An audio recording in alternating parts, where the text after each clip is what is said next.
Dear students, Sat Shri Akal Ji, most welcome in Creative Guruji. Please subscribe the channel and hit the bell icon for latest video notifications. Science Class 10th Chapter 1 Chemical Reactions and Equations. Introduction. ਸਭ ਤੋਂ ਪਹਿਲਾਂ ਅਸੀਂ chemistry ਨੂੰ ਪਰਿਭਾਸ਼ਿਤ ਕਰਦੇ ਹਾਂ. Chemistry is defined as that branch of science which deals with the composition, properties of matter and changes that matter undergone by various interactions.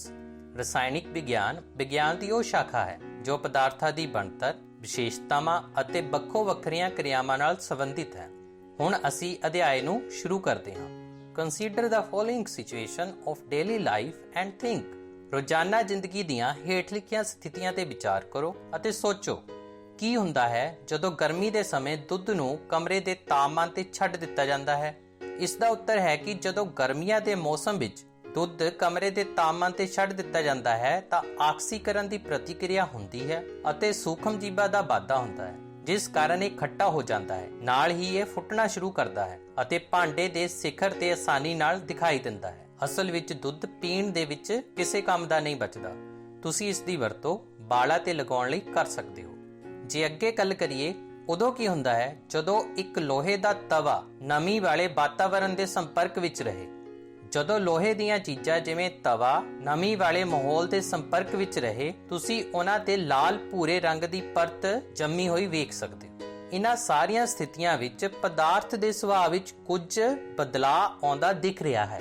ਅਸੀਂ ਆਪਣੀਆਂ ਪਿਛਲੀਆਂ ਕਲਾਸਾਂ ਵਿੱਚ ਪਦਾਰਥ ਦੀਆਂ ਭੌਤਿਕ ਅਤੇ ਰਸਾਇਣਿਕ ਤਬਦੀਲੀਆਂ ਬਾਰੇ ਪਹਿਲਾਂ ਹੀ ਪੜ੍ਹ ਲਿਆ ਹੈ. ਜਦੋਂ ਵੀ ਕੋਈ ਰਸਾਇਣਿਕ ਤਬਦੀਲੀ ਹੁੰਦੀ ਹੈ ਤਾਂ ਅਸੀਂ ਕਹਿ ਸਕਦੇ ਹਾਂ ਕਿ ਇੱਕ ਰਸਾਇਣਿਕ ਕਿਰਿਆ ਹੋਈ ਹੈ.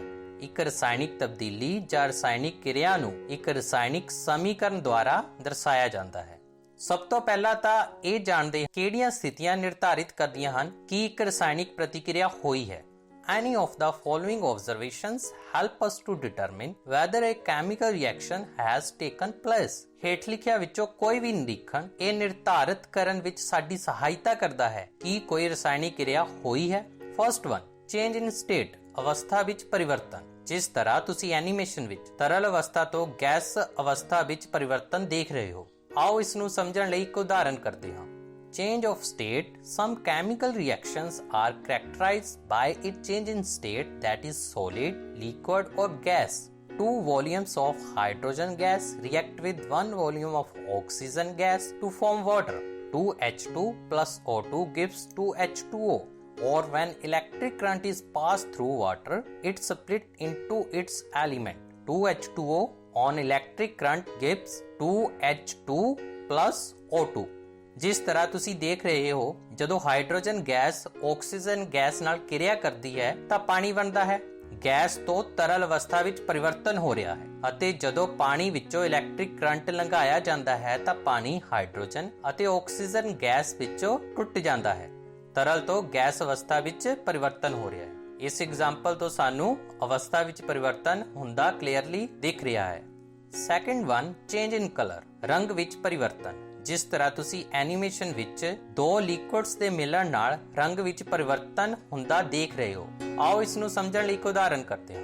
When copper carbonate is heated strongly, it leaves behind a black residue. CuCO3, copper carbonate, green in color, on heating gives CuO, copper oxide black plus CO2, carbon dioxide. ਜਦੋਂ ਕਾਪਰ ਕਾਰਬੋਨੇਟ ਜੋ ਕਿ ਹਰੇ ਰੰਗ ਦਾ ਹੈ ਨੂੰ ਜ਼ਿਆਦਾ heat ਕੀਤਾ ਜਾਂਦਾ ਹੈ ਤਾਂ ਇਸ ਨੂੰ ਹੀਟ ਕਰਨ ਤੋਂ ਬਾਅਦ ਕਾਲੇ ਰੰਗ ਦਾ ਪਦਾਰਥ ਕਾਪਰ ਆਕਸਾਈਡ ਬਚ ਜਾਂਦਾ ਹੈ. ਇਸ ਉਦਾਹਰਨ ਵਿੱਚ ਤੁਸੀਂ ਰੰਗ ਵਿੱਚ ਪਰਿਵਰਤਨ ਹੁੰਦਾ ਦੇਖ ਰਹੇ ਹੋ. Third one, evolution of a gas. Gas ਦਾ ਨਿਕਲਣਾ. ਜਿਸ ਤਰ੍ਹਾਂ ਤੁਸੀਂ ਐਨੀਮੇਸ਼ਨ ਵਿੱਚ ਬਬਲਸ ਬੁਲਬੁਲਿਆਂ ਦੇ ਰੂਪ ਵਿੱਚ ਗੈਸ ਨਿਕਲਦੀ ਦੇਖ ਰਹੇ ਹੋ. ਆਓ ਇਸ ਨੂੰ ਸਮਝਣ ਲਈ ਇੱਕ ਉਦਾਹਰਨ ਕਰਦੇ ਹਾਂ. When zinc metal is treated with dilute sulfuric acid, hydrogen gas is evolved. The hydrogen gas burns with a pop sound. Zn plus H2SO4 gives ZnSO4 plus H2. ਜਦੋਂ ਜ਼ਿੰਕ ਮੈਟਲ ਦੀ ਡਿਲੂਟ ਸਲਫਿਊਰਿਕ ਐਸਿਡ ਨਾਲ ਕਿਰਿਆ ਹੁੰਦੀ ਹੈ ਤਾਂ hydrogen gas ਦੀ ਉਤਪਤੀ ਹੁੰਦੀ ਹੈ. Hydrogen gas pop sound ਨਾਲ ਬਲਦੀ ਹੈ. ਇਸ ਉਦਾਹਰਨ ਵਿੱਚ ਗੈਸ ਦਾ ਨਿਕਲਣਾ ਕਲੀਅਰ ਹੋ ਰਿਹਾ ਹੈ. ਲਾਸਟ ਵਨ, ਚੇਂਜ ਇਨ ਟੈਂਪਰੇਚਰ, ਤਾਪਮਾਨ ਵਿੱਚ ਪਰਿਵਰਤਨ। ਜਿਸ ਤਰ੍ਹਾਂ ਤੁਸੀਂ ਐਨੀਮੇਸ਼ਨ ਵਿੱਚ ਦੇਖ ਰਹੇ ਹੋ ਕਿ ਥਰਮਾਮੀਟਰ 'ਚ ਤਾਪਮਾਨ ਇਨਕਰੀਜ਼ ਹੁੰਦਾ ਦਿਖ ਰਿਹਾ ਹੈ। ਆਓ ਇਸ ਨੂੰ ਸਮਝਣ ਲਈ ਇੱਕ ਉਦਾਹਰਨ ਕਰਦੇ ਹਾਂ। When calcium oxide is placed in water, the water becomes very hot and sometimes start boiling. It is because of release of heat energy during the reaction. CaO, calcium oxide, plus H2O, water, gives CaOH2, calcium hydroxide plus heat energy. ਜਦੋਂ calcium oxide ਨੂੰ ਪਾਣੀ ਵਿੱਚ ਪਾਇਆ ਜਾਂਦਾ ਹੈ ਤਾਂ ਪਾਣੀ ਬਹੁਤ ਗਰਮ ਹੋ ਜਾਂਦਾ ਹੈ। ਕਦੇ-ਕਦੇ ਇਹ ਪਾਣੀ ਉਬਲਣਾ ਵੀ ਸ਼ੁਰੂ ਕਰ ਦਿੰਦਾ ਹੈ। ਇਹ ਇਸ ਲਈ ਹੁੰਦਾ ਹੈ ਕਿਉਂਕਿ ਹੀਟ ਨਿਕਲਣ ਦੇ ਨਾਲ ਪਾਣੀ ਦਾ ਤਾਪਮਾਨ ਵੱਧ ਜਾਂਦਾ ਹੈ। ਇਹ ਸਾਰੀਆਂ ਸ਼ਰਤਾਂ ਨਿਰਧਾਰਿਤ ਕਰਦੀਆਂ ਹਨ ਕਿ ਰਸਾਇਣਿਕ ਪ੍ਰਤੀਕਿਰਿਆ ਹੋਈ ਹੈ। ਅਧਿਆਇ ਨੂੰ ਸਮਝਣ ਲਈ ਇਹ ਬਹੁਤ ਮਹੱਤਵਪੂਰਨ ਹਨ ਅਤੇ ਪ੍ਰੀਖਿਆ ਦੇ ਵਿੱਚ ਪ੍ਰਸ਼ਨ ਦੇ ਰੂਪ ਦੇ ਵਿੱਚ ਵੀ ਆ ਸਕਦੀਆਂ ਹਨ। ਜੇਕਰ ਅਸੀਂ ਆਪਣੇ ਆਲੇ ਦੁਆਲੇ ਹੁੰਦੇ ਪਰਿਵਰਤਨਾਂ ਨੂੰ ਵੇਖੀਏ ਤਾਂ ਪਤਾ ਲੱਗੇਗਾ ਕਿ ਸਾਡੇ ਸਾਰੇ ਪਾਸੇ ਵੱਖ-ਵੱਖ ਤਰ੍ਹਾਂ ਦੀਆਂ ਰਸਾਇਣਿਕ ਕਿਰਿਆਵਾਂ ਹੋ ਰਹੀਆਂ ਹਨ। ਇਸ ਅਧਿਆਇ ਵਿੱਚ ਅਸੀਂ ਵੱਖ-ਵੱਖ ਤਰ੍ਹਾਂ ਦੀਆਂ ਰਸਾਇਣਿਕ ਕਿਰਿਆਵਾਂ ਅਤੇ ਉਹਨਾਂ ਨੂੰ ਸੰਕੇਤ ਦੁਆਰਾ ਦਰਸਾਉਣ ਬਾਰੇ ਅਧਿਐਨ ਕਰਾਂਗੇ। ਰਸਾਇਣਿਕ ਕਿਰਿਆਵਾਂ ਅਤੇ ਰਸਾਇਣਿਕ ਕਿਰਿਆਵਾਂ ਦੀਆਂ ਕਿਸਮਾਂ ਨੂੰ ਜਾਣਨ ਤੋਂ ਪਹਿਲਾਂ ਕੁਝ ਬੁਨਿਆਦੀ ਚੀਜ਼ਾਂ ਨੂੰ ਸਮਝਦੇ ਹਾਂ, ਜਿਸ ਤਰ੍ਹਾਂ ਕੈਮੀਕਲ ਇਕੁਏਸ਼ਨਸ, ਰਸਾਇਣਿਕ ਸਮੀਕਰਨਾਂ। When a magnesium ribbon is burnt in oxygen, it gets converted to magnesium oxide. ਜਦੋਂ ਆਕਸੀਜਨ ਦੀ ਹੋਂਦ ਵਿੱਚ ਮੈਗਨੀਸ਼ੀਅਮ ਨੂੰ ਜਲਾਇਆ ਜਾਂਦਾ ਹੈ ਤਾਂ ਇਹ ਮੈਗਨੀਸ਼ੀਅਮ ਆਕਸਾਈਡ ਵਿੱਚ ਪਰਿਵਰਤਿਤ ਹੋ ਜਾਂਦੀ ਹੈ। ਵਾਕ ਦੇ ਰੂਪ ਵਿੱਚ ਕਿਸੇ ਰਸਾਇਣਿਕ ਕਿਰਿਆ ਦਾ ਇਹ ਵਰਣਨ ਕਾਫੀ ਲੰਬਾ ਹੋ ਜਾਂਦਾ ਹੈ। ਇਸ ਨੂੰ ਸੰਖੇਪ ਰੂਪ ਵਿੱਚ ਵੀ ਲਿਖਿਆ ਜਾ ਸਕਦਾ ਹੈ। ਇਸ ਨੂੰ ਸ਼ਬਦ ਸਮੀਕਰਨ ਵਰਲਡ ਇਕੁਏਸ਼ਨ ਦੇ ਰੂਪ ਵਿੱਚ ਲਿਖਣਾ ਆਸਾਨ ਵਿਧੀ ਹੈ। The world equation for the above reaction would be, ਪ੍ਰੋਕਤ ਦਿੱਤੀ ਕਿਰਿਆ ਦੀ ਸ਼ਬਦ ਸਮੀਕਰਨ ਇਸ ਤਰ੍ਹਾਂ ਹੋਵੇਗੀ। ਮੈਗਨੀਜ਼ੀਅਮ ਪਲੱਸ ਆਕਸੀਜਨ ਗਿਵ ਮੈਗਨੀਜ਼ੀਅਮ ਆਕਸਾਈਡ। ਕਿਰਿਆ ਵਿੱਚ ਮੈਗਨੀਸ਼ੀਅਮ ਅਤੇ ਆਕਸੀਜਨ ਅਜਿਹੇ ਪਦਾਰਥ ਹਨ ਜਿਨ੍ਹਾਂ ਵਿੱਚ ਰਸਾਇਣਿਕ ਪਰਿਵਰਤਨ ਹੁੰਦਾ ਹੈ। ਇਹਨਾਂ ਨੂੰ ਅਵਿਕਾਰਕ ਮਤਲਬ ਰਿਐਕਟੈਂਟ ਆਖਦੇ ਹਨ। ਇਸ ਕਿਰਿਆ ਦੇ ਸਿੱਟੇ ਵਜੋਂ ਇੱਕ ਨਵਾਂ ਪਦਾਰਥ ਮੈਗਨੀਸ਼ੀਅਮ ਆਕਸਾਈਡ ਬਣਦਾ ਹੈ। ਇਸ ਨੂੰ ਉਤਪਾਦ ਜਾਂ ਪ੍ਰੋਡਕਟ ਕਹਿੰਦੇ ਹਨ। ਸੰਖੇਪ ਵਿੱਚ ਅਸੀਂ ਕਹਿ ਸਕਦੇ ਹਾਂ world equation, a world equation links together the name of the reactant with those of the product. ਸ਼ਬਦ ਸਮੀਕਰਨ ਵਿੱਚ ਉਤਪਾਦਾਂ ਅਤੇ ਅਵਿਕਾਰਕਾਂ ਦੇ ਨਾਮ ਨੂੰ ਜੋੜ ਕੇ ਲਿਖਿਆ ਜਾਂਦਾ ਹੈ। ਸ਼ਬਦ ਸਮੀਕਰਨ ਵਿੱਚ ਰਿਐਕਟੈਂਟਸ ਦੇ ਪ੍ਰੋਡਕਟਸ ਵਿੱਚ ਪਰਿਵਰਤਨ ਨੂੰ ਉਹਨਾਂ ਵਿਚਕਾਰ ਇੱਕ ਤੀਰ ਦਾ ਨਿਸ਼ਾਨ ਲਗਾ ਕੇ ਦਰਸਾਇਆ ਜਾਂਦਾ ਹੈ। ਰਿਐਕਟੈਂਟਸ ਵਿਚਕਾਰ ਜੋੜ ਪਲੱਸ ਦਾ ਚਿੰਨ੍ਹ ਲਗਾ ਕੇ ਉਹਨਾਂ ਨੂੰ ਖੱਬੇ ਪਾਸੇ ਲਿਖਿਆ ਜਾਂਦਾ ਹੈ। ਇਸੇ ਤਰ੍ਹਾਂ ਪ੍ਰੋਡਕਟਸ ਵਿਚਕਾਰ ਵੀ ਜੋੜ ਦਾ ਚਿੰਨ੍ਹ ਲਗਾ ਕੇ ਉਹਨਾਂ ਨੂੰ ਸੱਜੇ ਪਾਸੇ ਲਿਖਿਆ ਜਾਂਦਾ ਹੈ। ਤੀਰ ਦਾ ਸਿਰ ਪ੍ਰੋਡਕਟਸ ਵੱਲ ਹੁੰਦਾ ਹੈ ਜੋ ਕਿ ਰਸਾਇਣਿਕ ਕਿਰਿਆ ਹੋਣ ਦੀ ਦਿਸ਼ਾ ਪ੍ਰਦਰਸ਼ਿਤ ਕਰਦੀਆਂ ਹਨ। ਹੁਣ ਅੱਗੇ ਕਰਦੇ ਹਾਂ ਰਾਈਟਿੰਗ ਏ ਕੈਮੀਕਲ ਇਕੁਏਸ਼ਨ ਬਾਈ ਯੂਜ਼ਿੰਗ ਸਿੰਬਲ। ਸਿੰਬਲਸ ਦੀ ਵਰਤੋਂ ਕਰਕੇ ਇੱਕ ਰਸਾਇਣਿਕ ਸਮੀਕਰਨ ਕਿਸ ਤਰ੍ਹਾਂ ਲਿਖ ਸਕਦੇ ਹਾਂ। ਇੱਕ ਪ੍ਰਸ਼ਨ ਉੱਠਦਾ ਹੈ ਕਿ ਰਸਾਇਣਿਕ ਸਮੀਕਰਨ ਨੂੰ ਪ੍ਰਗਟ ਕਰਨ ਦੀ ਇਸ ਤੋਂ ਵੀ ਵੱਧ ਸੰਖੇਪ ਵਿਧੀ ਹੈ। ਇਸ ਦਾ ਜਵਾਬ ਹੈ ਹਾਂ। ਰਸਾਇਣਿਕ ਸਮੀਕਰਨਾਂ ਨੂੰ ਦਰਸਾਉਣ ਲਈ ਸੰਖੇਪ ਵਿਧੀ ਹੈ। ਸ਼ਬਦਾਂ ਦੀ ਥਾਂ ਰਸਾਇਣਿਕ ਸੂਤਰਾਂ ਦਾ ਉਪਯੋਗ ਕਰਕੇ ਰਸਾਇਣਿਕ ਸਮੀਕਰਨ ਨੂੰ ਵਧੇਰੇ ਸੰਖੇਪ ਰੂਪ ਵਿੱਚ ਅਤੇ ਉਪਯੋਗੀ ਬਣਾਇਆ ਜਾ ਸਕਦਾ ਹੈ। Magnesium plus oxygen give magnesium oxide. A chemical equation represents a chemical reaction. If you recall formula of magnesium, oxygen and magnesium oxide, the above world equation can be written as. ਰਸਾਇਣਿਕ ਸਮੀਕਰਨ ਕਿਸੇ ਰਸਾਇਣਿਕ ਕਿਰਿਆ ਨੂੰ ਪ੍ਰਦਰਸ਼ਿਤ ਕਰਦੀ ਹੈ। ਜੇਕਰ ਤੁਸੀਂ ਮੈਗਨੀਸ਼ੀਅਮ, ਆਕਸੀਜਨ ਅਤੇ ਮੈਗਨੀਸ਼ੀਅਮ ਆਕਸਾਈਡ ਦੇ ਸੂਤਰ ਯਾਦ ਕਰੋ ਤਾਂ ਉਪਰੋਕਤ ਸ਼ਬਦ ਸਮੀਕਰਨ ਨੂੰ ਇਸ ਤਰ੍ਹਾਂ ਲਿਖਿਆ ਜਾ ਸਕਦਾ ਹੈ। 2Mg plus O2 gives 2MgO. Chemical equations in word form and symbolic form ਨੂੰ ਪੂਰਾ ਕਰਨ ਤੋਂ ਬਾਅਦ ਹੁਣ ਅਸੀਂ ਚੱਲਦੇ ਹਾਂ ਆਪਣੇ ਅਗਲੇ topic unbalanced and balanced chemical equations। ਸਭ ਤੋਂ ਪਹਿਲਾਂ ਕਰਦੇ ਹਾਂ unbalanced chemical equations. In an unbalanced equation, the number of atoms of different elements on both sides of the equation are not equal. ਇਸ ਦਾ ਮਤਲਬ ਅਸੰਤੁਲਿਤ ਸਮੀਕਰਨ ਵਿੱਚ ਸਮੀਕਰਨ ਦੇ ਦੋਵੇਂ ਪਾਸੇ ਵੱਖ-ਵੱਖ ਤੱਤਾਂ ਦੇ ਪਰਮਾਣੂਆਂ ਦੀ ਗਿਣਤੀ ਬਰਾਬਰ ਨਹੀਂ ਹੁੰਦੀ। For example, Mg plus O2 gives MgO. Left hand side ਅਤੇ ਰਾਈਟ ਹੈਂਡ ਸਾਈਡ ਦੇ ਹਰੇਕ ਤੱਤ ਦੇ ਪਰਮਾਣੂਆਂ ਦੀ ਗਿਣਤੀ ਕਰੋ ਅਤੇ ਤੁਲਨਾ ਕਰੋ ਕਿ ਦੋਨੋਂ ਪਾਸੇ ਹਰੇਕ ਤੱਤ ਦੇ ਪਰਮਾਣੂਆਂ ਦੀ ਗਿਣਤੀ ਬਰਾਬਰ ਹੈ। ਨਹੀਂ, ਉਪਰੋਕਤ ਸਮੀਕਰਨ ਵਿੱਚ ਹਰੇਕ ਤੱਤ ਦੇ ਪਰਮਾਣੂਆਂ ਦੀ ਗਿਣਤੀ ਬਰਾਬਰ ਨਹੀਂ ਹੈ। ਸਮੀਕਰਨ ਦੇ ਦੋਵੇਂ ਪਾਸੇ mg परमाणुओं की गिनती इक्को है पर ऑक्सीजन परमाणु बराबर नहीं हैं, इसलिए इसनूं असंतुलित समीकरण वजों जानिया जाता है। समीकरण असंतुलित है क्योंकि समीकरण के दोवें पासियां ते पुंज इक्को जिहा नहीं है। Such a chemical equation is a skeletal chemical equation for a reaction. हवा विच मैग्नीशियम का जलना एक स्केलेटल केमिकल इक्वेशन है। हुण असीं चलदे हां अगले टॉपिक बैलेंस केमिकल इक्वेशन ते।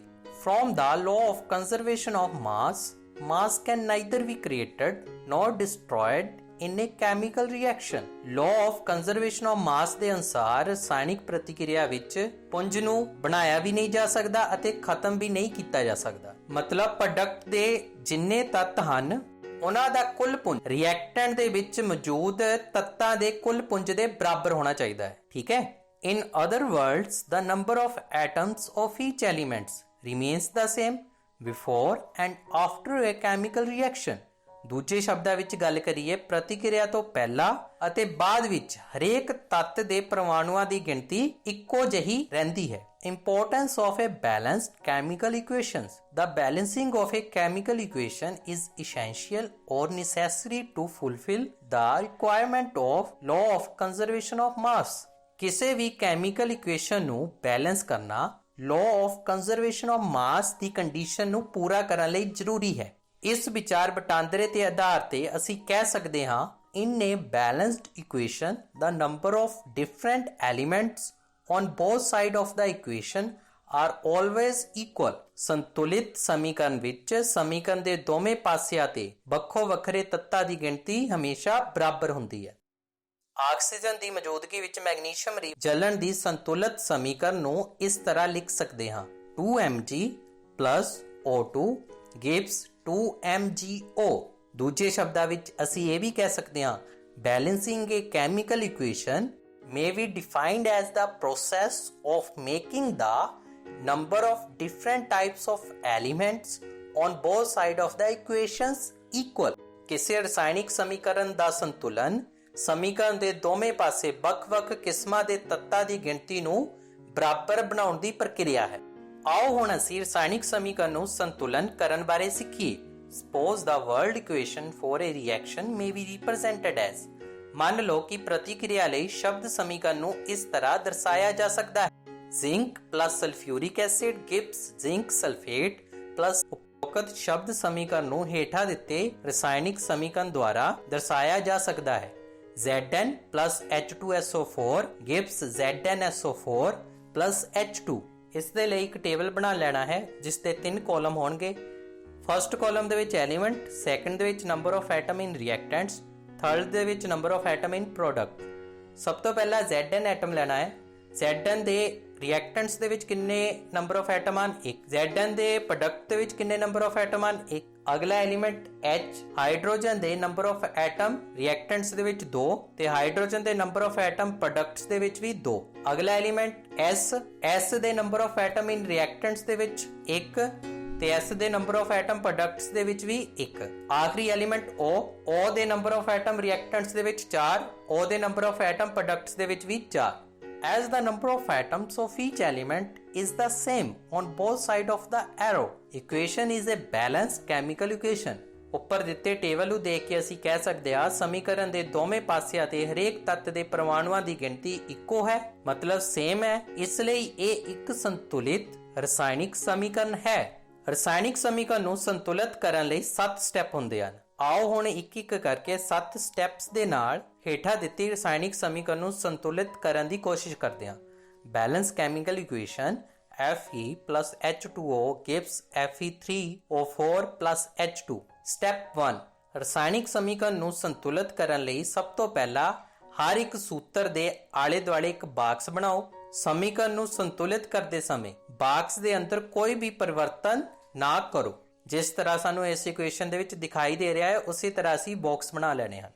Step 2 list the number of atoms of different elements present in the unbalanced equation. असंतुलित समीकरण विच मौजूद ਵੱਖ-ਵੱਖ तत्तां दे परमाणुओं की संख्या की सूची बनाओ। इस दे लई 3 कॉलम बना लेने हैं। पहले कॉलम दे विच एलीमेंट, दूजे कॉलम दे विच number of atoms in reactant, तीजे कॉलम दे विच number of atoms in product. सब तो पहला एलीमेंट Fe है। Fe दे नंबर ऑफ एटम रिएक्टेंट्स दे विच 1 ਹਨ ਅਤੇ Fe दे नंबर ऑफ एटम प्रोडक्ट्स दे विच 3 ਹਨ। अगला एलीमेंट H दे नंबर ऑफ एटम रिएक्टेंट्स दे विच 2 ਹਨ, H दे नंबर ऑफ एटम प्रोडक्ट्स दे विच 2 ਹਨ। अगला एलीमेंट O दे नंबर ऑफ एटम रिएक्टेंट्स दे विच 1 ਹਨ, O दे नंबर ऑफ एटम प्रोडक्ट्स दे विच 4 ਹਨ। Step 3, start balancing with the compound that contains the maximum number of atom। ਆਮ ਕਰਕੇ ਸੌਖ ਲਈ ਸਭ ਤੋਂ ਵੱਧ ਪਰਮਾਣੂਆਂ ਵਾਲੇ ਯੌਗਿਕ ਨੂੰ ਸਭ ਤੋਂ ਪਹਿਲਾਂ ਸੰਤੁਲਿਤ ਕਰੋ, ਭਾਵੇਂ ਕਿ ਉਹ ਵੀ ਕਾਰਕ ਹੋਵੇ ਜਾਂ ਉਤਪਾਦ। ਇਸ ਯੌਗਿਕ ਵਿੱਚ ਸਭ ਤੋਂ ਵੱਧ ਪਰਮਾਣੂਆਂ ਵਾਲੇ ਤੱਤ ਨੂੰ ਚੁਣੋ। ਇਸ ਆਧਾਰ ਤੇ ਅਸੀਂ Fe3O4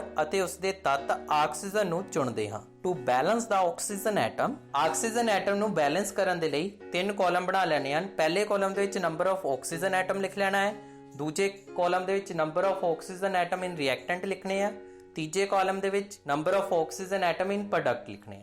ਇਨੀਸ਼ੀਅਲੀ ਸ਼ੁਰੂਆਤ ਦੇ ਵਿੱਚ ਰਿਐਕਟੈਂਟਸ ਦੇ ਵਿੱਚ ਆਕਸੀਜਨ ਐਟਮ ਦੀ ਗਿਣਤੀ 1 ਹੈ H2O ਦੇ ਵਿੱਚ, ਤੇ ਪ੍ਰੋਡਕਟਸ ਦੇ ਵਿੱਚ ਆਕਸੀਜਨ ਐਟਮ ਦੀ ਗਿਣਤੀ 4 ਹੈ Fe3O4 ਦੇ ਵਿੱਚ। ਇਸ ਨੂੰ ਬੈਲੈਂਸ ਕਰਨ ਦੇ ਲਈ ਆਕਸੀਜਨ ਦੇ ਇੱਕ ਐਟਮ ਨੂੰ ਅਸੀਂ 4 ਦੇ ਨਾਲ ਗੁਣਾ ਕਰ ਲੈਣਾ ਹੈ।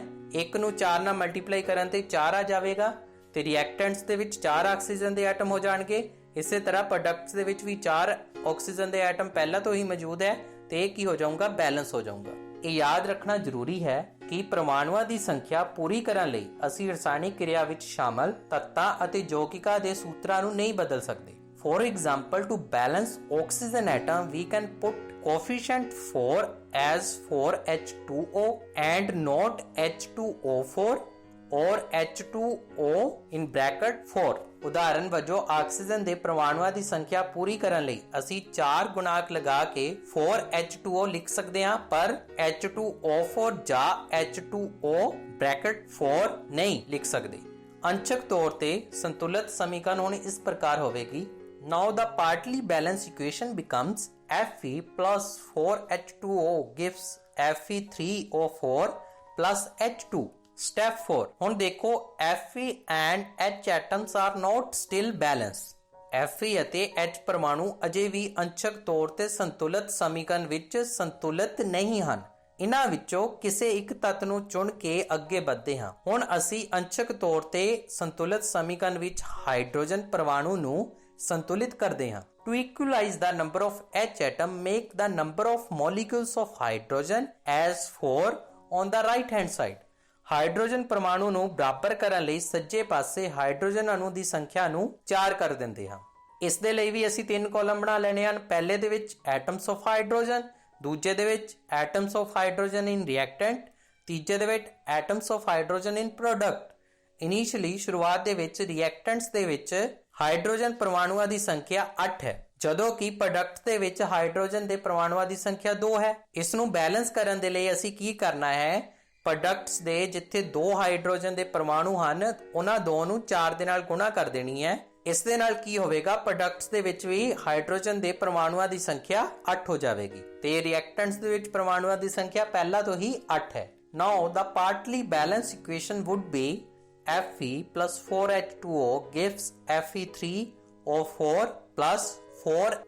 Step 5, ਉੱਪਰ ਦਿੱਤੀ ਸਮੀਕਰਨ ਦੀ ਜਾਂਚ ਕਰੋ ਅਤੇ ਤੀਜਾ ਤੱਤ ਚੁਣੋ ਜੋ ਅਜੇ ਤੱਕ ਅਸੰਤੁਲਿਤ ਹੈ। ਤੁਹਾਨੂੰ ਪਤਾ ਲੱਗੇਗਾ ਕਿ ਕੇਵਲ ਇੱਕ ਤੱਤ ਲੋਹਾ ਹੀ ਹੈ ਜਿਸ ਨੂੰ ਸੰਤੁਲਿਤ ਕਰਨਾ ਬਾਕੀ ਹੈ। One element is left to be balanced, that is iron। Balance iron atom in the partly balanced equation। ਇਸ ਨੂੰ ਬੈਲੈਂਸ ਕਰਨ ਦੇ ਲਈ ਵੀ ਅਸੀਂ 3 ਕਾਲਮ ਬਣਾ ਲੈਣੇ ਹਨ। ਪਹਿਲੇ ਕਾਲਮ ਦੇ ਵਿੱਚ ਐਟਮਸ ਆਫ ਆਇਰਨ, ਦੂਜੇ ਕਾਲਮ ਦੇ ਵਿੱਚ atoms of iron in reactants, ਤੀਜੇ ਕਾਲਮ ਦੇ ਵਿੱਚ atom of irons in product. Initially ਸ਼ੁਰੂਆਤ ਦੇ ਵਿੱਚ ਰਿਐਕਟੈਂਟਸ ਦੇ ਵਿੱਚ Fe ਦੀ ਗਿਣਤੀ 1 ਹੈ, ਜਦੋਂ ਕਿ ਪ੍ਰੋਡਕਟਸ ਦੇ ਵਿੱਚ Fe ਦੀ ਗਿਣਤੀ 3 ਹੈ। ਹੁਣ ਇਸ ਨੂੰ ਬੈਲੈਂਸ ਕਰਨ ਦੇ ਲਈ ਅਸੀਂ ਰਿਐਕਟੈਂਟ ਦੇ ਵਿੱਚ ਮੌਜੂਦ Fe ਦੇ ਇੱਕ ਪਰਮਾਣੂ ਨੂੰ 3 ਦੇ ਨਾਲ ਗੁਣਾ ਕਰ ਦੇਣੀ ਆ। ਗੁਣਾ ਕਰਨ ਦੇ ਬਾਅਦ ਇਸ ਦੀ ਸੰਖਿਆ 3 ਹੋ ਜਾਵੇਗੀ ਜੋ ਪ੍ਰੋਡਕਟ ਦੇ ਵਿੱਚ ਮੌਜੂਦ Fe ਦੇ ਪਰਮਾਣੂਆਂ ਦੀ ਸੰਖਿਆ ਦੇ ਬਰਾਬਰ ਹੋਵੇਗੀ। The equation would be 3Fe plus 4H2O gives Fe3O4 plus 4H2। Step 6 the balanced equation. ਅੰਤ ਵਿੱਚ ਇਸ ਸੰਤੁਲਿਤ ਸਮੀਕਰਨ ਵਿੱਚ ਬਾਕਸ ਹਟਾ ਦਿੰਦੇ ਹਾਂ ਅਤੇ ਸੰਤੁਲਤਾ ਦੀ ਜਾਂਚ ਕਰਨ ਲਈ ਸਮੀਕਰਨ ਦੇ ਦੋਵੇਂ ਪਾਸੇ ਦੇ ਹਰ ਤੱਤ ਦੇ ਪਰਮਾਣੂਆਂ ਦੀ ਸੰਖਿਆ ਦੀ ਗਿਣਤੀ ਕਰਦੇ ਹਾਂ। 3Fe plus 4H2O gives Fe3O4 plus 4H2. The numbers of atoms of elements on both sides of the equation are equal. This equation is now balanced. This method is balancing chemical equation is called hit and trial method. ਸਮੀਕਰਨ ਵਿੱਚ ਦੋਵੇਂ ਪਾਸਿਆਂ ਦੇ ਤੱਤਾਂ ਦੇ ਪਰਮਾਣੂਆਂ ਦੀ ਸੰਖਿਆ ਬਰਾਬਰ ਹੈ, ਇਸ ਲਈ ਇਹ ਸਮੀਕਰਨ ਸੰਤੁਲਿਤ ਹੈ। ਰਸਾਇਣਿਕ ਸਮੀਕਰਨਾਂ ਸੰਤੁਲਿਤ ਕਰਨ ਦੇ ਲਈ ਇਸ ਵਿਧੀ ਨੂੰ ਹਿੱਟ ਐਂਡ ਟ੍ਰਾਇਲ ਵਿਧੀ ਆਖਦੇ ਹਨ, ਕਿਉਂਕਿ ਇਸ ਵਿਧੀ ਵਿੱਚ ਸਭ ਤੋਂ ਛੋਟੀ ਪੂਰਨ ਸੰਖਿਆ ਦੇ ਗੁਣਾਂਕ ਦਾ ਉਪਯੋਗ ਕਰਕੇ ਸਮੀਕਰਨਾਂ ਨੂੰ ਸੰਤੁਲਿਤ ਕਰਨ ਦਾ ਯਤਨ ਕੀਤਾ ਜਾਂਦਾ ਹੈ। Step 7 writing ਸਿੰਬਲਸ of physical state, ਮਤਲਬ ਭੌਤਿਕ ਅਵਸਥਾਵਾਂ ਦੇ ਸੰਕੇਤ ਲਿਖਣਾ। ਉਪਰੋਕਤ ਲਿਖੀ ਸੰਤੁਲਿਤ ਸਮੀਕਰਨ ਦੀ ਧਿਆਨਪੂਰਵਕ ਜਾਂਚ ਕਰੋ ਕਿ ਇਸ ਸਮੀਕਰਨ ਤੋਂ ਸਾਨੂੰ ਹਰ ਅਭਿਕਾਰਕ, ਰਿਐਕਟੈਂਟ ਅਤੇ ਉਤਪਾਦ ਪ੍ਰੋਡਕਟ ਦੀ ਭੌਤਿਕ ਸਥਿਤੀ ਬਾਰੇ ਪਤਾ ਲੱਗਦਾ ਹੈ। ਇਸ ਸਮੀਕਰਨ ਤੋਂ ਉਹਨਾਂ ਦੀ ਭੌਤਿਕ ਅਵਸਥਾ ਬਾਰੇ ਕੋਈ ਜਾਣਕਾਰੀ ਪ੍ਰਾਪਤ ਨਹੀਂ ਹੁੰਦੀ। To make a chemical equation more informative, the physical state of a reactants and product are mentioned along with their chemical formula. The gaseous, liquid, aqueous and solid states of reactants and products are represented by the notations G, L, AQ and S respectively. The word aqueous AQ is written if the reactant or product is present as a solution in water. ਰਸਾਇਣਿਕ ਸਮੀਕਰਨ ਨੂੰ ਵਧੇਰੇ ਸੂਚਨਾਦਾਇਕ ਬਣਾਉਣ ਹਿੱਤ ਅਵਿਕਾਰਕਾਂ ਅਤੇ ਉਤਪਾਦਾਂ ਦੇ ਰਸਾਇਣਿਕ ਸੂਤਰ ਦੇ ਨਾਲ ਉਹਨਾਂ ਦੀ ਭੌਤਿਕ ਅਵਸਥਾ ਨੂੰ ਦਰਸਾਇਆ ਜਾਂਦਾ ਹੈ। ਅਵਿਕਾਰਕ ਅਤੇ ਉਤਪਾਦਾਂ ਦੀ ਗੈਸ, ਦ੍ਰਵ, ਜਲੀ ਅਤੇ ਠੋਸ ਅਵਸਥਾ ਨੂੰ ਲੜੀਵਾਰ G, L, AQ ਅਤੇ S ਦੇ ਸੰਕੇਤਾਂ ਦੁਆਰਾ ਦਰਸਾਇਆ ਜਾਂਦਾ ਹੈ। ਅਵਿਕਾਰਕ ਜਾਂ ਉਤਪਾਦ ਜਦੋਂ ਪਾਣੀ ਦੇ ਘੋਲ ਦੇ ਰੂਪ ਦੇ ਵਿੱਚ ਹੁੰਦੇ ਹਨ ਤਦ ਅਸੀਂ ਇਸ ਨੂੰ AQ ਲਿਖਦੇ ਹਾਂ, aqueous ਲਿਖਦੇ ਹਾਂ। The balanced equation becomes 3Fe S plus 4H2O G gives Fe3O4 S plus 4H2O G. Note that the symbol G is used with H2O to indicate that in this reaction water is used in the form of steam. Usually physical states are not included in a chemical equation unless it is necessary to specify them. Unbalanced chemical equations and balanced chemical equations ਨੂੰ complete ਕਰਨ ਤੋਂ ਬਾਅਦ ਹੁਣ ਅਸੀਂ ਚੱਲਦੇ ਹਾਂ ਆਪਣੇ ਅਗਲੇ topic types of chemical reactions, ਰਸਾਇਣਿਕ ਕਿਰਿਆਵਾਂ ਦੀਆਂ ਕਿਸਮਾਂ ਤੇ। ਅਸੀਂ ਪਿਛਲੀ ਸ਼੍ਰੇਣੀ ਵਿੱਚ ਪੜ੍ਹ ਚੁੱਕੇ ਹਾਂ ਕਿ ਰਸਾਇਣਿਕ ਕਿਰਿਆ ਦੌਰਾਨ ਕਿਸੇ ਇੱਕ ਤੱਤ ਦੇ ਪਰਮਾਣੂ ਦੂਜੇ ਤੱਤ ਦੇ ਪਰਮਾਣੂਆਂ ਵਿੱਚ ਨਹੀਂ ਬਦਲਦੇ, ਨਾ ਹੀ ਕੋਈ ਪਰਮਾਣੂ ਮਿਸ਼ਰਣ ਤੋਂ ਅਲੋਪ ਹੁੰਦਾ ਹੈ ਅਤੇ ਨਾ ਹੀ ਬਾਹਰੋਂ ਮਿਸ਼ਰਣ ਵਿੱਚ ਆਉਂਦਾ ਹੈ। ਅਸਲ ਵਿੱਚ ਕਿਸੇ ਰਸਾਇਣਿਕ ਕਿਰਿਆ ਦੌਰਾਨ ਪਰਮਾਣੂਆਂ ਵਿਚਕਾਰ ਬੰਧਨਾਂ ਦੇ ਟੁੱਟਣ ਅਤੇ ਪੈਦਾ ਹੋਣ ਕਰਕੇ ਨਵੇਂ ਉਤਪਾਦ ਪੈਦਾ ਹੁੰਦੇ ਹਨ। ਠੀਕ ਹੈ, ਚਲੋ ਹੁਣ ਰਸਾਇਣਿਕ ਕਿਰਿਆਵਾਂ ਦੀਆਂ ਕਿਸਮਾਂ ਦੀ ਸ਼ੁਰੂਆਤ ਕਰਦੇ ਹਾਂ। First type of chemical reaction, combination reaction, ਸੰਯੋਜਨ ਕਿਰਿਆ। A combination reaction is a reaction where two or more substance, element or compounds combine to form a single compound. ਸੰਯੋਜਨ ਪ੍ਰਤੀਕਿਰਿਆ ਵਿੱਚ ਦੋ ਜਾਂ ਵਧੇਰੇ ਪਦਾਰਥ, ਤੱਤ ਜਾਂ ਮਿਸ਼ਰਣ ਇਕੱਠੇ ਹੋ ਕੇ ਇੱਕ ਨਵਾਂ ਪਦਾਰਥ ਬਣਾਉਂਦੇ ਹਨ। ਜਿਸ ਤਰ੍ਹਾਂ ਸਾਨੂੰ ਇਸ ਐਨੀਮੇਸ਼ਨ ਦੇ ਵਿੱਚ ਦੋ ਪਦਾਰਥਾਂ ਦੇ ਮਿਲਣ ਤੇ ਇੱਕ ਪਦਾਰਥ ਬਣਦਾ ਹੋਇਆ ਦਿਖਾਈ ਦੇ ਰਿਹਾ ਹੈ। ਅਜਿਹੀਆਂ ਪ੍ਰਤੀਕਿਰਿਆਵਾਂ ਨੂੰ ਸਮੀਕਰਨ A plus B gives AV ਦੁਆਰਾ ਦਰਸਾਇਆ ਜਾ ਸਕਦਾ ਹੈ। For example, calcium oxide react with water to produce slaked lime, calcium hydroxide releasing a large amount of heat. CaO plus H2O gives Ca in bracket OH2. Calcium oxide ਪਾਣੀ ਨਾਲ ਤੇਜ਼ੀ ਨਾਲ ਕਿਰਿਆ ਕਰਕੇ ਬੁਝੇ ਚੂਨੇ ਮਤਲਬ ਕੈਲਸ਼ੀਅਮ ਹਾਈਡਰੋਕਸਾਈਡ ਦਾ ਨਿਰਮਾਣ ਕਰਦਾ ਹੈ ਅਤੇ ਜ਼ਿਆਦਾ ਮਾਤਰਾ ਵਿੱਚ ਤਾਪ ਊਰਜਾ ਪੈਦਾ ਹੁੰਦੀ ਹੈ। In this reaction, calcium oxide and water combine to form a single product, calcium hydroxide. Such a reaction in which a single product is formed from two or more reactants is known as a combination reaction. इसका मतलब इस क्रिया विच calcium oxide ਅਤੇ पानी मिल के इकल्ला उत्पाद calcium hydroxide पैदा करते हैं। अजिही रसायनिक क्रिया जिस विच दो ਜਾਂ ਦੋ ਤੋਂ ਵੱਧ ਅਵਿਕਾਰਕ ਆਪਸ ਵਿੱਚ ਮਿਲ ਕੇ ਇਕੱਲਾ ਉਤਪਾਦ ਪ੍ਰੋਡਕਟ ਨਿਰਮਿਤ ਕਰਦੇ ਹਨ ਉਸ ਨੂੰ ਸੰਯੋਜਨ ਕਿਰਿਆ ਕਹਿੰਦੇ ਹਨ। Some more example of combination reaction. First one, burning of coal. ਕੋਲੇ ਦਾ ਜਲਣਾ C plus O2 gives CO2. Second one, formation of water from H2 and O2. Hydrogen gas ਅਤੇ ਆਕਸੀਜਨ ਗੈਸ ਤੋਂ ਪਾਣੀ ਦਾ ਨਿਰਮਾਣ ਕਰਨਾ 2H2 plus O2 gives 2H2O. Now move to the next type of chemical reaction, decomposition reaction. अपघटन क्रिया. A decomposition reaction is a type of chemical reaction in which a single compound breaks down into two or more compounds or elements. अपघटन क्रिया ਵਿੱਚ ਇਕੱਲੇ ਮਿਸ਼ਰਣ ਨੂੰ ਦੋ ਜਾਂ ਦੋ ਤੋਂ ਜ਼ਿਆਦਾ ਮਿਸ਼ਰਣਾਂ ਜਾਂ ਤੱਤਾਂ ਵਿੱਚ ਵੰਡਿਆ ਜਾਂਦਾ ਹੈ। ਜਿਸ ਤਰ੍ਹਾਂ ਤੁਹਾਨੂੰ ਐਨੀਮੇਸ਼ਨ ਵਿੱਚ ਇੱਕ ਤੱਤ ਤੋਂ ਦੋ ਤੱਤ ਜਾਂ ਦੋ ਤੋਂ ਜ਼ਿਆਦਾ ਤੱਤ ਬਣਦੇ ਹੋਏ ਦਿਖਾਈ ਦੇ ਰਹੇ ਹਨ। ਅਜਿਹੀਆਂ ਪ੍ਰਤੀਕਿਰਿਆਵਾਂ ਸਮੀਕਰਨ AB gives A plus B ਦੁਆਰਾ ਦਰਸਾਈਆਂ ਜਾ ਸਕਦੀਆਂ ਹਨ। Decomposition reaction can be classified into three types. अपघटन क्रिया ਨੂੰ ਤਿੰਨ ਕਿਸਮਾਂ ਵਿੱਚ ਵੰਡਿਆ ਜਾ ਸਕਦਾ ਹੈ। Thermal decomposition reaction, electrolytic decomposition reaction, photo decomposition reaction. ਹੁਣ ਅਸੀਂ ਇਹਨਾਂ ਤਿੰਨੇ ਪ੍ਰਤੀਕਿਰਿਆਵਾਂ ਦੀ ਵਿਆਖਿਆ ਕਰਦੇ ਹਾਂ। First one, thermal decomposition reaction. When a decomposition reaction is carried out by heating, it is called thermal decomposition. ਜਦੋਂ ਇੱਕ ਪ੍ਰਤੀਕਿਰਿਆ ਹੀਟਿੰਗ ਦੁਆਰਾ ਕੀਤੀ ਜਾਂਦੀ ਹੈ ਤਾਂ ਇਸ ਨੂੰ ਥਰਮਲ ਡੀਕੰਪੋਜੀਸ਼ਨ ਕਿਹਾ ਜਾਂਦਾ ਹੈ। ਉਦਾਹਰਨ ਦੇ ਤੌਰ ਤੇ CaCO3 gives CaO plus CO2. Calcium carbonate ਦਾ ਗਰਮ ਹੋਣ ਤੇ ਕੈਲਸ਼ੀਅਮ ਆਕਸਾਈਡ ਅਤੇ ਕਾਰਬਨ ਡਾਈਆਕਸਾਈਡ ਵਿੱਚ ਟੁੱਟਣਾ ਇੱਕ ਮਹੱਤਵਪੂਰਨ ਅਪਘਟਨ ਕਿਰਿਆ ਹੈ ਜਿਸ ਦੀ ਵਰਤੋਂ ਬਹੁਤ ਸਾਰੇ ਉਦਯੋਗਾਂ ਵਿੱਚ ਕੀਤੀ ਜਾਂਦੀ ਹੈ। ਕੈਲਸ਼ੀਅਮ ਆਕਸਾਈਡ ਨੂੰ ਚੂਨਾ ਜਾਂ ਅਣਬੁਝਿਆ ਚੂਨਾ ਕਿਹਾ ਜਾਂਦਾ ਹੈ। ਇਸ ਦੇ ਬਹੁਤ ਸਾਰੇ ਉਪਯੋਗ ਹਨ। ਉਹਨਾਂ ਵਿੱਚੋਂ ਇੱਕ ਹੈ ਕਿ ਇਸ ਨੂੰ ਸੀਮੈਂਟ ਬਣਾਉਣ ਲਈ ਵੀ ਵਰਤਿਆ ਜਾਂਦਾ ਹੈ। ਜਦੋਂ ਅਪਘਟਨ ਕਿਰਿਆ ਗਰਮ ਕਰਕੇ ਕੀਤੀ ਜਾਂਦੀ ਹੈ ਤਾਂ ਉਸ ਨੂੰ ਤਾਪ ਅਪਘਟਨ ਕਿਰਿਆ ਆਖਦੇ ਹਨ। Next type of decomposition reaction, electrolytic decomposition reaction. When a decomposition reaction is carried out by electricity, it is called electrolytic decomposition. ਜਦੋਂ ਪ੍ਰਤੀਕਿਰਿਆ ਬਿਜਲੀ ਦੁਆਰਾ ਕੀਤੀ ਜਾਂਦੀ ਹੈ ਤਾਂ ਇਸ ਨੂੰ electrolytic decomposition ਕਿਹਾ ਜਾਂਦਾ ਹੈ। ਉਦਾਹਰਨ ਦੇ ਤੌਰ ਤੇ ਬਿਜਲੀ ਦੁਆਰਾ ਪਾਣੀ ਦਾ ਹਾਈਡਰੋਜਨ ਅਤੇ ਆਕਸੀਜਨ ਵਿੱਚ ਟੁੱਟਣਾ 2H2O gives 2H2 plus O2. Last type of decomposition reaction, photo decomposition reaction. When a decomposition reaction is carried out by light, it is called photo decomposition. ਜਦੋਂ ਰੋਸ਼ਨੀ ਦੁਆਰਾ ਕੋਈ ਪ੍ਰਤੀਕਿਰਿਆ ਕੀਤੀ ਜਾਂਦੀ ਹੈ ਤਾਂ ਇਸ ਨੂੰ ਫੋਟੋ ਡੀਕੰਪੋਜੀਸ਼ਨ ਕਿਹਾ ਜਾਂਦਾ ਹੈ। ਉਦਾਹਰਨ ਦੇ ਲਈ ਸਿਲਵਰ ਬ੍ਰੋਮਾਈਡ ਦਾ ਰੋਸ਼ਨੀ ਦੇ ਵਿੱਚ ਸਿਲਵਰ ਅਤੇ ਬ੍ਰੋਮੀਨ ਦੇ ਵਿੱਚ ਟੁੱਟਣਾ 2AgVr gives 2Ag plus Vr2. Now move to the next type of chemical reaction, displacement reaction.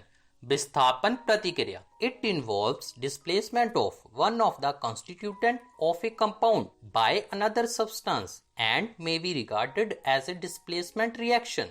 ਇਸ ਵਿੱਚ ਇੱਕ ਮਿਸ਼ਰਣ ਦੇ ਇੱਕ ਹਿੱਸੇ ਨੂੰ ਕਿਸੇ ਹੋਰ ਪਦਾਰਥ ਦੁਆਰਾ ਵਿਸਥਾਪਿਤ ਕਰਨਾ ਸ਼ਾਮਲ ਹੁੰਦਾ ਹੈ ਜਿਸ ਤਰ੍ਹਾਂ ਤੁਸੀਂ ਐਨੀਮੇਸ਼ਨ ਦੇ ਵਿੱਚ ਦੇਖ ਰਹੇ ਹੋ। ਅਜਿਹੀਆਂ ਪ੍ਰਤੀਕਿਰਿਆਵਾਂ ਸਮੀਕਰਨ A plus B gives B plus AB ਦੁਆਰਾ ਦਰਸਾਈਆਂ ਜਾ ਸਕਦੀਆਂ ਹਨ। The following chemical reaction, ਹੇਠ ਲਿਖੀ ਰਸਾਇਣਿਕ ਪ੍ਰਤੀਕਿਰਿਆ Fe plus CuSO4 gives FeSO4 plus Cu. In this reaction, iron has displaced or removed another element, copper, from copper sulfate solution. This reaction is known as displacement reaction. ਇਸ ਪ੍ਰਤੀਕਿਰਿਆ ਵਿੱਚ ਲੋਹੇ ਨੇ ਤਾਂਬੇ ਦੇ ਸਲਫੇਟ ਦੇ ਘੋਲ ਵਿੱਚੋਂ ਇੱਕ ਹੋਰ ਤੱਤ ਤਾਂਬੇ ਨੂੰ ਹਟਾ ਦਿੱਤਾ ਹੈ। ਇਸ ਪ੍ਰਤੀਕਿਰਿਆ ਨੂੰ ਡਿਸਪਲੇਸਮੈਂਟ ਰਿਐਕਸ਼ਨ ਵਜੋਂ ਜਾਣਿਆ ਜਾਂਦਾ ਹੈ। Next type of chemical reaction, double displacement reaction, ਦੋਹਰਾ ਵਿਸਥਾਪਨ ਪ੍ਰਤੀਕਿਰਿਆ। It is mutual exchange of the radicals of two compounds taking part in the reaction and results in the formation of two new compounds. ਇਸ ਪ੍ਰਤੀਕਿਰਿਆ ਵਿੱਚ ਹਿੱਸਾ ਲੈਣ ਵਾਲੇ ਦੋ ਮਿਸ਼ਰਣਾਂ ਦਾ ਆਪਸੀ ਆਦਾਨ ਪ੍ਰਦਾਨ ਹੁੰਦਾ ਹੈ ਅਤੇ ਨਤੀਜੇ ਵਜੋਂ ਦੋ ਨਵੇਂ ਮਿਸ਼ਰਣ ਬਣਦੇ ਹਨ। जिस तरह तुसी इस एनीमेशन विच देख रहे हो। अजिहियां प्रतिक्रियावां समीकरण AB + CD gives AC + BD द्वारा दर्शाईਆਂ जा सकदियां ਹਨ। The following chemical reaction ਹੇਠ ਲਿਖੀ ਰਸਾਇਣਿਕ ਪ੍ਰਤੀਕਿਰਿਆ Na2SO4 plus BaCl2 gives BaSO4 plus NaCl. The reaction between sodium sulfate and barium chloride to form barium sulfate and sodium chloride is known as double displacement reaction. Barium sulphate ਅਤੇ sodium chloride ਬਣਾਉਣ ਲਈ sodium sulphate ਅਤੇ ਬੇਰੀਅਮ chloride ਦੇ ਵਿਚਲੀ ਪ੍ਰਤੀਕਿਰਿਆ ਨੂੰ ਦੋਹਰਾ ਵਿਸਥਾਪਨ ਪ੍ਰਤੀਕਿਰਿਆ ਵਜੋਂ ਜਾਣਿਆ ਜਾਂਦਾ ਹੈ। Next or last type of chemical reaction oxidation, ਆਕਸੀਕਰਨ ਅਤੇ ਰਿਡਕਸ਼ਨ, ਲਘੂਕਰਨ। ਪ੍ਰਤੀਕਿਰਿਆਵਾਂ ਵਿੱਚ ਪਦਾਰਥਾਂ ਦੁਆਰਾ ਆਕਸੀਜਨ ਜਾਂ ਹਾਈਡਰੋਜਨ ਦਾ ਲਾਭ ਜਾਂ ਨੁਕਸਾਨ ਵੀ ਸ਼ਾਮਲ ਹੁੰਦਾ ਹੈ। Oxidation is the gain of oxygen or loss of hydrogen. ਆਕਸੀਕਰਨ ਵਿੱਚ ਆਕਸੀਕਰਨ ਦਾ ਲਾਭ ਜਾਂ ਹਾਈਡਰੋਜਨ ਦਾ ਨੁਕਸਾਨ ਸ਼ਾਮਿਲ ਹੈ। Reduction is the loss of oxygen ਔਰ ਗੇਨ ਆਫ ਹਾਈਡਰੋਜਨ। ਲਘੂਕਰਨ ਵਿੱਚ ਆਕਸੀਜਨ ਦਾ ਨੁਕਸਾਨ ਜਾਂ ਹਾਈਡਰੋਜਨ ਦਾ ਲਾਭ ਸ਼ਾਮਲ ਹੁੰਦਾ ਹੈ। ਹੁਣ ਅਸੀਂ ਕੁਝ ਉਦਾਹਰਨਾਂ ਲੈ ਕੇ ਆਕਸੀਕਰਨ ਅਤੇ ਲਘੂਕਰਨ ਨੂੰ ਸਮਝਦੇ ਹਾਂ। ਫਰਸਟ ਵਨ, ਆਕਸੀਡੇਸ਼ਨ, ਆਕਸੀਕਰਨ। Oxidation is the gain of oxygen or loss of hydrogen. ਆਕਸੀਕਰਨ ਵਿੱਚ ਆਕਸੀਜਨ ਦਾ ਲਾਭ ਜਾਂ ਹਾਈਡਰੋਜਨ ਦਾ ਨੁਕਸਾਨ ਸ਼ਾਮਿਲ ਹੈ। ਪਹਿਲੀ ਪ੍ਰਤੀਕਿਰਿਆ 2Ca + O2 gives 2CaO oxygen ਦਾ ਲਾਭ ਦਰਸਾਉਂਦੀ ਹੈ, ਜਦੋਂ ਕਿ ਦੂਜੀ ਪ੍ਰਤੀਕਿਰਿਆ 2HCl gives H2 + Cl2 hydrogen ਦੇ ਨੁਕਸਾਨ ਨੂੰ ਦਰਸਾਉਂਦੀ ਹੈ। Now move to the second one, reduction, ਲਘੂਕਰਨ। Reduction is the loss of oxygen or gain of hydrogen. ਲਘੂਕਰਨ ਵਿੱਚ ਆਕਸੀਜਨ ਦਾ ਨੁਕਸਾਨ ਜਾਂ ਹਾਈਡਰੋਜਨ ਦਾ ਲਾਭ ਸ਼ਾਮਿਲ ਹੈ। ਪਹਿਲੀ ਪ੍ਰਤੀਕਿਰਿਆ CuO + H2 gives Cu + H2O oxygen ਦਾ ਨੁਕਸਾਨ ਦਰਸਾਉਂਦੀ ਹੈ। ਦੂਜੀ ਪ੍ਰਤੀਕਿਰਿਆ O2 + 2H2 gives 2H2O hydrogen ਦਾ ਲਾਭ ਦਰਸਾਉਂਦੀ ਹੈ। ਹੁਣ ਜੇ ਅਸੀਂ ਗੱਲ ਕਰੀਏ ਜਦੋਂ ਆਕਸੀਜਨ ਨੂੰ ਕਾਪਰ ਵਿੱਚ ਮਿਲਾਇਆ ਜਾਂਦਾ ਹੈ ਤਾਂ ਕਾਪਰ ਆਕਸਾਈਡ ਬਣਦਾ ਹੈ। ਜੇ hydrogen gas copper oxide CuO ਦੇ ਉੱਪਰ ਲੰਘ ਜਾਂਦੀ ਹੈ ਤਾਂ ਉਲਟ ਪ੍ਰਤੀਕਿਰਿਆ ਹੁੰਦੀ ਹੈ ਅਤੇ ਕਾਪਰ ਪ੍ਰਾਪਤ ਹੁੰਦਾ ਹੈ। ਕਿਰਿਆ ਵਿੱਚ ਕਾਪਰ ਆਕਸਾਈਡ ਵਿੱਚੋਂ ਆਕਸੀਜਨ ਦੀ ਕਮੀ ਹੋਈ ਹੈ, ਇਸ ਲਈ ਇਸ ਦਾ ਲਘੂਕਰਨ ਰਿਡਕਸ਼ਨ ਹੋਇਆ ਹੈ, ਜਦੋਂ ਕਿ ਹਾਈਡਰੋਜਨ ਨੇ ਆਕਸੀਜਨ ਪ੍ਰਾਪਤ ਕੀਤੀ ਹੈ, ਇਸ ਲਈ ਇਹ ਆਕਸੀਕ੍ਰਿਤ ਆਕਸੀਡੇਸ਼ਨ ਹੋਈ ਹੈ। In other words, one reactant gets oxidized while the other gets reduced during a reaction. Such reaction are called oxidation reduction reaction or redox reaction. ਦੂਜੇ ਸ਼ਬਦਾਂ ਵਿੱਚ ਕਿਸੇ ਕਿਰਿਆ ਵਿੱਚ ਜਦੋਂ ਇੱਕ ਵਸਤੂ ਆਕਸੀਕ੍ਰਿਤ ਹੁੰਦੀ ਹੈ ਤਾਂ ਦੂਜੀ ਵਸਤੂ ਲਘੂਕ੍ਰਿਤ ਹੋ ਜਾਂਦੀ ਹੈ। ਅਜਿਹੀਆਂ ਕਿਰਿਆਵਾਂ ਨੂੰ ਆਕਸੀਕਰਨ ਲਘੂਕਰਨ ਕਿਰਿਆਵਾਂ ਜਾਂ ਰਿਡੋਕਸ ਕਿਰਿਆਵਾਂ ਆਖਦੇ ਹਨ। Now we move to the last topic of this chapter. ਕੀ ਤੁਸੀਂ ਰੋਜ਼ਾਨਾ ਜੀਵਨ ਵਿੱਚ ਆਕਸੀਕਰਨ ਕਿਰਿਆਵਾਂ ਦਾ ਪ੍ਰਭਾਵ ਅਨੁਭਵ ਕੀਤਾ ਹੈ? ਹੁਣ ਅਸੀਂ ਹਰ ਰੋਜ਼ ਦੀ ਜ਼ਿੰਦਗੀ ਵਿੱਚ ਆਕਸੀਕਰਨ ਦੇ ਪ੍ਰਭਾਵ ਬਾਰੇ ਗੱਲ ਕਰਾਂਗੇ। Effect of oxidation reaction in everyday life. ਸਾਡੀ ਰੋਜ਼ਾਨਾ ਜ਼ਿੰਦਗੀ ਵਿੱਚ ਆਕਸੀਕਰਨ ਦੀ ਪ੍ਰਤੀਕਿਰਿਆ ਦਾ ਸਭ ਤੋਂ ਆਮ ਪ੍ਰਭਾਵ ਹੁੰਦਾ ਹੈ corrosion, ਖੋਰਨ। You must have observed that iron articles are shiny when new but get coated with a reddish brown powder when left for some time. ਤੁਸੀਂ ਜ਼ਰੂਰ ਵੇਖਿਆ ਹੋਵੇਗਾ ਕਿ ਲੋਹੇ ਦੀਆਂ ਨਵੀਆਂ ਵਸਤਾਂ ਚਮਕੀਲੀਆਂ ਹੁੰਦੀਆਂ ਹਨ, ਪਰ ਕੁਝ ਦਿਨਾਂ ਪਿੱਛੋਂ ਉਹਨਾਂ ਉੱਪਰ ਲਾਲ ਭੂਰੇ ਰੰਗ ਦੀ ਪਰਤ ਚੜ ਜਾਂਦੀ ਹੈ, ਜਿਸ ਤਰ੍ਹਾਂ ਪਿਕਚਰ ਵਿੱਚ ਸਾਨੂੰ ਦਿਖਾਈ ਦੇ ਰਿਹਾ ਹੈ। This process is known as rusting of iron. ਇਸ ਪ੍ਰਕਿਰਿਆ ਨੂੰ ਆਮ ਕਰਕੇ ਲੋਹੇ ਨੂੰ ਜੰਗ ਲੱਗਣਾ ਕਹਿੰਦੇ ਹਨ। Have you noticed the color of the coating formed on copper and silver? ਕੀ ਤੁਸੀਂ ਕਾਪਰ ਅਤੇ ਸਿਲਵਰ ਤੇ ਚੜੀ ਪਰਤ ਤੇ ਧਿਆਨ ਦਿੱਤਾ ਹੈ? ਜਿਸ ਤਰ੍ਹਾਂ ਸਾਨੂੰ ਪਿਕਚਰ ਵਿੱਚ ਦਿਖਾਈ ਦੇ ਰਿਹਾ ਹੈ, ਲੰਮੇ ਸਮੇਂ ਬਾਅਦ ਕਾਪਰ ਅਤੇ ਸਿਲਵਰ ਦਾ ਰੰਗ ਕਾਲਾ ਹੋ ਜਾਂਦਾ ਹੈ। After a long time, the copper turns green and silver turns black. ਇਹਨਾਂ ਨਿਰੀਖਣਾਂ ਤੋਂ ਹੁਣ ਅਸੀਂ ਇਹ ਕਹਿ ਸਕਦੇ ਹਾਂ, when a metal is attacked by substance around it, such as moisture, acid, etc., it is said to corrode, and this process is called corrosion. ਜਦੋਂ ਕਿਸੇ ਧਾਤ ਉੱਤੇ ਆਲੇ ਦੁਆਲੇ ਦੀਆਂ ਵਸਤਾਂ ਜਿਵੇਂ ਸਿੱਲ, ਤੇਜ਼ਾਬ ਆਦਿ ਕਿਰਿਆ ਕਰਦੀਆਂ ਹਨ ਤਾਂ ਅਸੀਂ ਕਹਿੰਦੇ ਹਾਂ ਕਿ ਉਹ ਖੋਰਿਤ ਹੋ ਗਈ ਹੈ ਅਤੇ ਇਸ ਪ੍ਰਕਿਰਿਆ ਨੂੰ ਖੋਰਨ ਆਖਦੇ ਹਨ। Or also we can define it. Corrosion may be defined as the process of slow eating up of the surfaces of certain metals when kept in open for a long time. ਲੰਮੇ ਸਮੇਂ ਲਈ ਖੁੱਲੇ ਰਹਿਣ ਤੇ ਕੁਝ ਧਾਤਾਂ ਦੀਆਂ ਸਤਹ ਦੇ ਹੌਲੀ-ਹੌਲੀ ਖਾਣ ਦੀ ਪ੍ਰਕਿਰਿਆ ਨੂੰ ਖੋਰ ਵਜੋਂ ਪਰਿਭਾਸ਼ਿਤ ਕੀਤਾ ਜਾ ਸਕਦਾ ਹੈ। corrosion causes damage। ਖੋਰਨ ਦੇ ਕਾਰਨ ਕਾਰਾਂ ਦੇ ਢਾਂਚਿਆਂ, ਪੁਲਾਂ, ਲੋਹੇ ਦੀ ਰੇਲਿੰਗ, ਜਹਾਜ਼ਾਂ ਅਤੇ ਧਾਤਾਂ ਤੋਂ ਬਣੀਆਂ ਸਾਰੀਆਂ ਵਸਤਾਂ, ਖਾਸ ਕਰਕੇ ਲੋਹੇ ਤੋਂ ਬਣੀਆਂ ਵਸਤਾਂ ਨੂੰ ਹਾਨੀ ਪਹੁੰਚਦੀ ਹੈ। ਲੋਹੇ ਦਾ ਖੋਰਨ ਇੱਕ ਗੰਭੀਰ ਸਮੱਸਿਆ ਹੈ। ਖੋਰਨ ਕਾਰਨ ਖਰਾਬ ਹੋਈਆਂ ਲੋਹੇ ਦੀਆਂ ਵਸਤੂਆਂ ਨੂੰ ਬਦਲਣ ਵਾਸਤੇ ਹਰ ਸਾਲ ਬਹੁਤ ਸਾਰਾ ਧਨ ਖਰਚਣਾ ਪੈਂਦਾ ਹੈ। ਸਾਡੀ ਰੋਜ਼ਾਨਾ ਜ਼ਿੰਦਗੀ ਵਿੱਚ ਆਕਸੀਕਰਨ ਦੀ ਪ੍ਰਤੀਕਿਰਿਆ ਦਾ ਦੂਜਾ ਸਭ ਤੋਂ ਆਮ ਪ੍ਰਭਾਵ ਹੈ ਰੈਂਸਿਡਿਟੀ, ਦੁਰਗੰਧ ਦਾ। Oxidation has damaging effect on foods and eatables. When the fats and oil present in water are oxidized, they become rancid. ਆਕਸੀਕਰਨ ਦੇ ਭੋਜਨ ਅਤੇ ਖਾਣ ਪੀਣ ਤੇ ਨੁਕਸਾਨਦੇਹ ਪ੍ਰਭਾਵ ਹਨ। ਜਦੋਂ ਮੱਖਣ ਅਤੇ ਮਾਰਜਰੀਨ ਵਿੱਚ ਮੌਜੂਦ ਚਰਬੀ ਅਤੇ ਤੇਲ ਆਕਸੀਡਾਈਜ਼ ਹੁੰਦੇ ਹਨ ਤਾਂ ਉਹ ਨਸ਼ੀਲੇ ਪਦਾਰਥਾਂ ਵਿੱਚ ਬਦਲ ਜਾਂਦੇ ਹਨ, ਜਿਸ ਤਰ੍ਹਾਂ ਸਾਨੂੰ ਪਿਕਚਰਸ ਵਿੱਚ ਦਿਖਾਈ ਦੇ ਰਿਹਾ ਹੈ। As a result, their smell and taste change and they become quite unpleasant. This is known as rancidity. ਨਤੀਜੇ ਵਜੋਂ ਉਹਨਾਂ ਦਾ ਸਵਾਦ ਬਦਲ ਜਾਂਦਾ ਹੈ। ਇਸ ਪ੍ਰਕਿਰਿਆ ਨੂੰ ਦੁਰਗੰਧਤਾ ਵਜੋਂ ਜਾਣਿਆ ਜਾਂਦਾ ਹੈ। ਆਮ ਕਰਕੇ ਚਰਬੀ ਅਤੇ ਤੇਲ ਯੁਕਤ ਖਾਣੇ ਵਾਲੇ ਪਦਾਰਥਾਂ ਵਿੱਚ ਉਹ ਪਦਾਰਥ ਜੋ ਆਕਸੀਕਰਨ ਰੋਕਦੇ ਹਨ ਮਿਲਾ ਦਿੱਤੇ ਜਾਂਦੇ ਹਨ। ਹਵਾ ਰੋਧਕ ਬਰਤਨਾਂ ਵਿੱਚ ਭੋਜਨ ਰੱਖਣ ਨਾਲ ਆਕਸੀਕਰਨ ਦੀ ਗਤੀ ਹੌਲੀ ਹੋ ਜਾਂਦੀ ਹੈ।